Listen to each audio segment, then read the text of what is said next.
شہر محبت جہاں مصطفیٰ ہے، وہیں گھر بنانے کو دل چاہتا۔ اولاد دینے والی ذات صرف اللہ تبارک و تعالیٰ کی ذات ہے۔ اللہ تبارک و تعالیٰ نے کلام مقدس میں ارشاد فرمایا، یَہَبُ لِمَن یَشَاءُ اِنَاثًا وَیَہَبُ لِمَن یَشَاءُ الذُّکُورَ اَوْ یُزَوِّجُہُم ذُکرانًا وَإِنَاثًا وَیَجْعَلُ مَن یَشَاءُ عَقِیمًا۔ اس آیت کے اندر اللہ تبارک و تعالیٰ نے 4 باتوں کا اعلان فرمایا، اور اس بات کو بالکل واضح فرما دیا کہ بھئی اولاد دینے والی ذات اللہ کی ذات ہے۔ اللہ تبارک و تعالیٰ کلام مقدس میں ارشاد فرما رہے، یَہَبُ لِمَن یَشَاءُ اِنَاثًا، میں اللہ خود جس کو بیٹیاں ہی بیٹیاں دوں تو میری مرضی۔ یَہَبُ لِمَن یَشَاءُ اِنَاثًا وَیَہَبُ لِمَن یَشَاءُ الذُّکُورَ، اور میں اللہ جس کو بیٹے ہی بیٹے عطا کروں تو میں اللہ کی مرضی۔ تیسری بات، اَوْ یُزَوِّجُہُم ذُکرانًا وَإِنَاثًا، میں اللہ بیٹے بھی عطا کروں بیٹیاں بھی عطا کروں تو میں اللہ کی مرضی۔ وَيَجْعَلُ مَن یَشَاءُ عَقِیمًا، اور میں اللہ کچھ بھی نہ دوں بانجھ کر دوں تو میں اللہ کی مرضی۔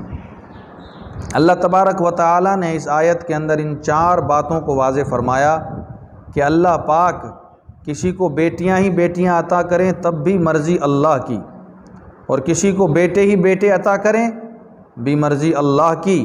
اور اللہ تبارک و تعالیٰ او یزوجہم ذکرانا و اناثا، بیٹے اور بیٹیاں دونوں عطا کرے تب بھی اللہ کی مرضی، اور اللہ پاک کچھ نہ دیں تب بھی اللہ کی مرضی۔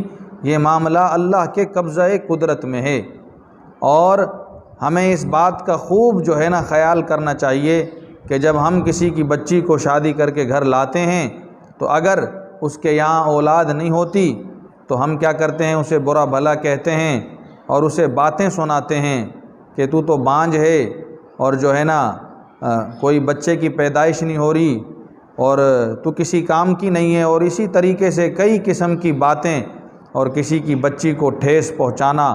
تو میرے دوستو، اس قرآن کریم کی آیت پر نظر ڈالو کہ اللہ پاک اپنے کلام مقدس کے اندر کیا ارشاد فرما رہا ہے۔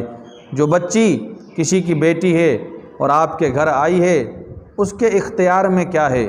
اس کے اختیار میں کچھ نہیں ہے۔ اللہ خود ارشاد فرما رہے ہیں کہ یہ چیزیں میں اللہ کے اختیار میں ہیں، یہ چیزیں میں اللہ کے اختیار میں ہیں۔ یاد رکھو، اگر آپ نے آج کسی کی بچی کا دل دکھایا، کسی کی بیٹی یا کسی کی بہن کا دل دکھایا، تو یاد رکھو کہ یہ دنیا مکافات عمل ہے۔ ہمارے استاد محترم ہمیں ایک واقعہ بتلا رہے کہ ایک بزرگ تھے، وہ کھانا کھا رہے، کھانے کا ظہر کا وقت تھا، تو ظہر کی نماز پہ جب جا رہے تو اپنی گھر والی سے کہنے لگے کہ بھئی ذرا جلدی سے کھانا بنائیں، اور مجھے نماز کے لیے بھی جانا ہے، اور جلدی سے آپ کھانا بنانے تو میں کھانا کھا کر گھر جاؤں گا۔ تو گھر والی جلدی جلدی کھانا بنانے لگی، اور جیسے ہی کھانا حضرت کے سامنے رکھا تو انہوں نے کھانا کھا لیا، اور کھانا کھا کر وہ مسجد نماز کے لیے چلے گئے۔ جو کھانا بچا ہوا تھا تو وہ بچا ہوا کھانا گھر والی جو ہے نا انہوں نے کھانا شروع کر دیا۔ ابھی کھانا ختم ہی نہیں کیا تھا کہ حضرت جو ہے نا نماز پڑھا کر جب واپسی آئے تو گھر والی ان کی کہنے لگی کہ حضرت آپ نے تو جو ہے نا کھانا ماشاءاللہ سے خوب پیٹ بھر کے کھایا تھا، لیکن یہ کھانا آپ نے کھایا کیسے؟ کہ جی بس جیسے کھاتے ہیں ایسے کھایا۔ جی کھانے میں نمک اتنا تیز تھا، کھانے میں نمک اتنا تیز تھا کہ آپ نے کیسے کھا لیا؟ آپ نے مجھے کچھ کہا بھی نہیں، مجھے ڈانٹا بھی نہیں، ورنہ اگر اور کوئی ہوتا تو 10 باتیں بناتا کہ بھئی آپ کو کھانا بنانا نہیں آتا، صحیح سے کھانا پکانا نہیں آتا، کبھی آپ مرچ تیز کر دیتی ہیں، کبھی نمک تیز کر دیتی ہیں، آپ کو سلیقہ نہیں ہے، آپ کو ادب و کوئی احترام نہیں ہے، 10 باتیں سناتا، آپ نے تو کچھ مجھے نہیں کہا۔ کہا جی اس کی وجہ ہے، نہ کہنے کی وجہ ہے۔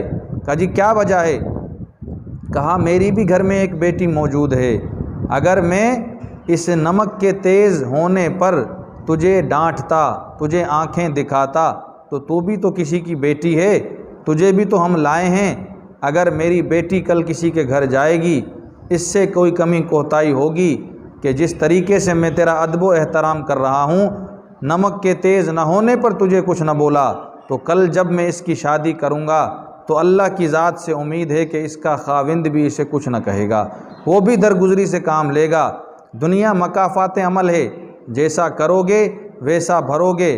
تو استاد جی ہمیں یہ نصیحت کر کے سمجھانے لگے کہ جب اس بزرگ نے اپنی بیٹی کی شادی کی، بیٹی اپنے گھر چلی گئی تو اس بیٹی سے کھانے میں مرچ تیز ہو گئی، تو اس نے اپنے خاوند سے پوچھا کہ بھئی آپ نے جو کھانا کھا لیا، یہ مرچ والا کھانا کھا لیا اور آپ نے مجھے کچھ نہ بولا، اس کی کیا وجہ ہے؟ تو یہ بچی اپنے گھر آ کے بتانے لگی کہ میرا خاوند مجھے کہنے لگا کہ میں نے اس لیے تجھے کچھ نہ بولا کہ ایک بیٹی میری بھی ہے، اگر میں تجھے آنکھیں دکھاتا، اس مرچ تیز کرنے پر تجھے ٹوکتا، تیرے دل کو ٹھیس پہنچاتا، تیرے جذبات کو جھنجھوڑتا، تجھے دکھ پہنچاتا، تو کل کوئی میری بچی کو بھی دکھ پہنچاتا۔